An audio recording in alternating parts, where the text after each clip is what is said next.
Demizz. Emma Monica, nke ndị be falela na wee ziga obodo oyibo.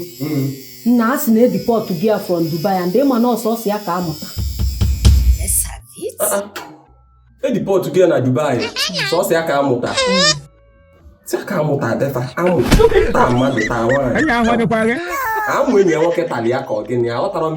Amụ enyi ya nwoke tali ya, ọ na defa ka amụ nwa tali ya ka ọ na Dubai, ka ebe ọ tali ya. Demizz, ọ dị ka ịgba akwa n'afọ ọnụ kọ eriwe ịpụta na-ezu ezu. Ịmazi ihe bụ na amụtara sọsọ ofu nwa. Ịmazi ihe mgbe ọ na mmadụ gwa ha agba okwu, ịtụgharịwa ya n'ihe ọzọ. Amụ n'afọzi ndị amụrụ ịtọ ma ọ nọ tasa ncha. She's the only daughter ihe m na-agwa gị. Ọ bụrụ na ị mara asụ Igbo amsụbarụ gị oyibo. Jee